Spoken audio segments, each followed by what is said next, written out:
أنجح وأسهل وأسرع طريقة لعمل القرص الفلاحي. ما شاء الله، تبارك الله، جميلة جدا زي ما حضراتكم شايفين، مستوية وتحفة، وكمية كبيرة من كيلو واحد بس دقيق. ما شاء الله، طلعنا الكمية اللي قدام حضراتكم دي، واسفنجية وطرية جدا. ما شاء الله زي ما حضراتكم شايفين، ومن جوه جميلة جدا. تنفع للسندوتشات، لانش بوكس، تنفع للفطار، تنفع للعشاء. يلا بينا نشوف المقادير. بسم الله. معانا كيلو واحد بس من الدقيق متعدد الاستخدامات. المقادير اللي معانا النهاردة مقادير كيلو واحد بس دقيق متعدد الاستخدامات. ومعانا كوباية مادة دهنية، سمنة على زيت أو زيت بس أو سمنة بس. كوبايتين من اللبن، نص كوباية من المية، 3 معالق كبار من السكر، معلقة كبيرة من الخميرة، معلقة صغيرة هرمية بيكنج بودر، ورشة ملح. هنبدأ نحضر الدقيق الأول. المواد الجافة، نحط الدقيق ونحط عليه معلقة هرمية من البيكنج باودر ورشة الملح، وهنخلطهم كويس جدا بإيدك، ماشي بالمضرب بمعلقة، هنخلطهم مع بعض كويس ونركنهم على جنب.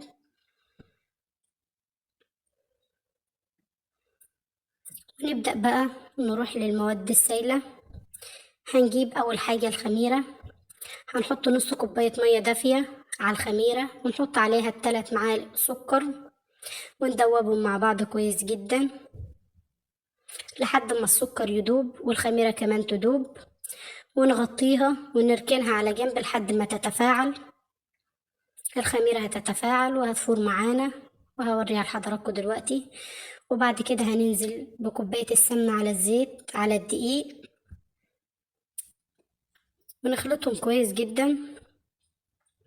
طبعا هنفضل نخلط في الدقيق ونبس فيه لحد ما يبقى عامل معانا زي الرمل المندي كده.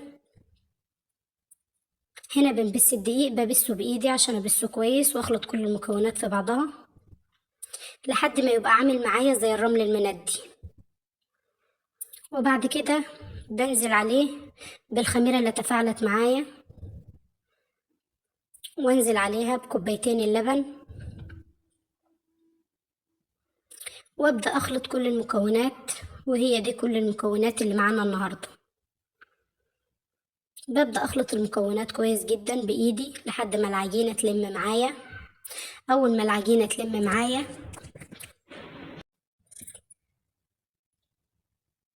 لمت معايا العجينة، هنطلعها خلاص من الطبق بقى ونحطها قدامي على الرخامة. هنا بقى لقيتها ناشفة شوي، حطيت لها 3 معالق من المية واطلعها احطها على الرخامة قدامي، ونفضل ندعك فيها زي ما حضراتكم شايفين. لازم نخدمها كويس جدا ونديها عرق عشان العجينة تطلع معانا ناجحة، لان نجاح العجينة ان احنا نديها العرق ده. لمت معانا العجينة ما شاء الله، بتمط معانا ما شاء الله، حلوة جدا. عجنتها 7 دقايق، وبعد كده بحطها في البولة تاني، واحط عليها نقطتين زيت، واغلفها بالزيت واغطيها، واحطها في مكان دافي واسيبها لمدة ساعة. وده شكلها بعد ساعة. بديها بوكس كده نطلع الهواء منها، واحطها قدام على الرخامة، وهبدأ ألمها كده شوية وأقطعها. ومجهزة معايا بقى الصاج، بقطع وأحط في الصاج، بس لازم تسيبي مساحة كافية عشان تفردي العجينة شوية عشان تطلع معانا زي ما حضراتكم شفتوها كده. طبعا أنا حطيت 2 الأول، وبعد كده لقيت إن في مساحة ممكن تشيل 3، حطيت في كل صينية 12 قطعة. دي تاني صينية معانا، هي عملت معايا صاجين من دول، والصينية اللي هتشوفوها دلوقتي دي ما شاء الله عملت معايا حوالي 35 قطعة. ما شاء الله، جميلة وسهلة جدا ومخدتش وقت، حلوة قوي ما شاء الله. طبعا بعد ما قطعتهم كده، بدأت بأول صينية قطعتها وبدأت أبططها كده، مش قوي عشان تبقى معانا كويسة كده وهشة. بططتهم كلهم، وبعد كده هحطهم واغطيهم واحطهم في مكان دافي واسيبهم لمدة ساعة كمان. باجي هنا بقى بحضر ربع كوباية لبن على معلقتين كبار من السكر ومعاهم كيس فانيليا، وهبدأ بقى أدهن بهم الوش. بدهن الوش قبل ما يخش الفرن على طول. طبعا الفرن معانا متحضر وساخن على درجة حرارة 180، بتاخد معانا من 10 ل 12 دقيقة بس، مش كتير. هنا بنحط سمسم او حبة البركة او سادة على حسب ما حضراتكم عايزين. عادي ممكن تدهنوها بصفار بيض مع شوية فانيليا، ممكن تدهنوها بمية مع سكر، ممكن تدهنوها بعسل متخفف شوية مية، ممكن تسيبوها كده عادي. بس انا دهنتها بلبن وما شاء الله طلعت جميلة وتحفة. اول ما بتخرج من الفرن بغطيها بفوطة نكتم البخار عشان تطلع معانا طرية وجميلة. هنا دي بحبة البركة ما شاء الله، ودي الكمية كلها اللي طلعت من كيلو دقيق.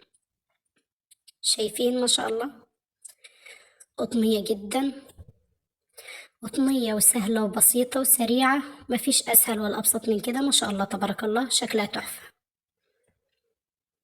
وطعمها جميل جدا، وتنفع للفطار وتنفع للعشاء وتنفع لللانش بوكس، وسهلة وبسيطة وفي متناول الإيد، وبكيلو واحد من الدقيق عملنا كل الكمية اللي قدام حضراتكم دي. لو عجبكم الفيديو ياريت ما تنسوش تشتركوا في القناة ولايك وشير لو عجبكم الفيديو، واشوفكم على خير في فيديو جديد. والسلام عليكم ورحمة الله وبركاته.